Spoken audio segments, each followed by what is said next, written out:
साथियों नमस्कार, मैं हूं नीरज पटेल और आप देख रहे हैं नेशन जनमत। मोदी हैं तो मुमकिन है।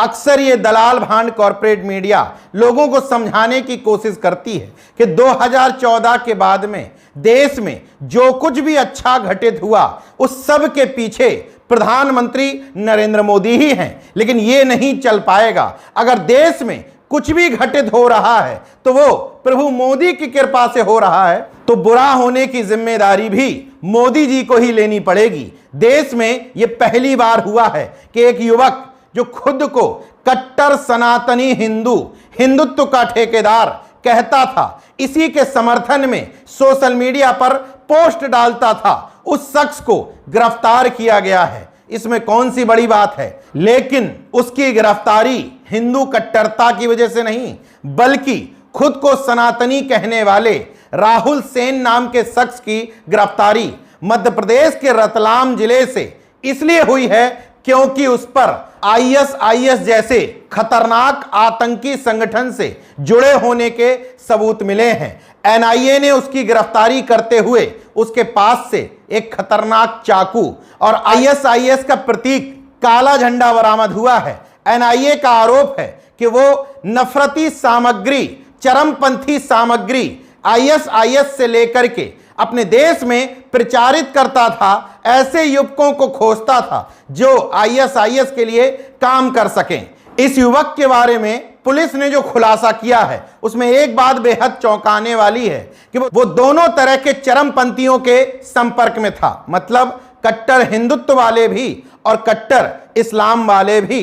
इसलिए सोशल मीडिया पर उसकी 3 आईडी मिली हैं। एक कट्टर सनातनी नाम से, एक उमर नाम से, एक उमर बहादुर नाम से।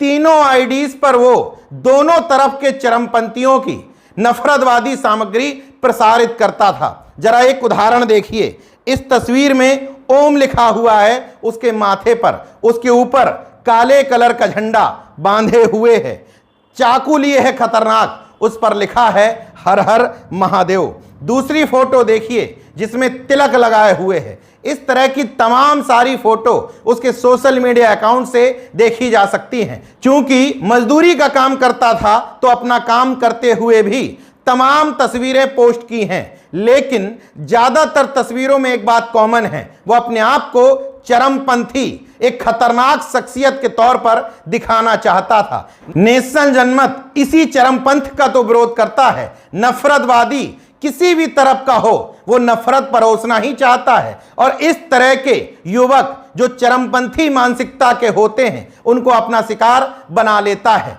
मैं नहीं कह रहा हूं, पुलिस ने ही यह बयान दिया है कि वो दोनों तरह के चरमपंथ को पसंद भी करता था और दोनों तरफ के चरमपंथियों के संपर्क में भी रहता था। नेशन जनमत का यहां एक और सवाल है कि आपके अति धार्मिक होने का मतलब क्या है। जो व्यक्ति कट्टर धार्मिक होता है वो या खालिस्तान की मांग करने लगता है, इस्लामिस्तान की मांग करने लगता है, या हिंदू राष्ट्र की मांग करने लगता है। क्या पूरे विश्व में एक भी उदाहरण ऐसा है जब कोई शख्स कहता हो कि मैं कट्टर नास्तिक हूं, ईश्वर की सत्ता में भरोसा नहीं रखता, ऐसा शख्स मानवता या समाज का दुश्मन बन गया हो? ऐसा उदाहरण जल्दी देखने को नहीं मिलेगा। मगर वो शख्स जो कट्टरता लिए होगा किसी भी धर्म के प्रति, वो दूसरे धर्म के प्रति नफरती सिखाएगा, मानवता और इंसानियत का दुश्मन बन जाएगा। अपने देश के किसी भी पुलिसकर्मी से जाकर पूछिए, उसकी ड्यूटी का सबसे ज्यादा वक्त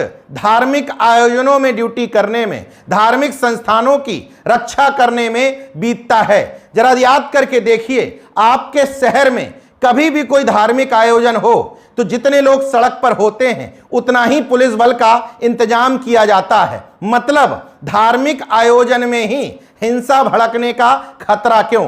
इसका मतलब जिसको लोग धर्म कहते हैं उसके नाम पर नफरत परोसते हैं, राजनीति करते हैं।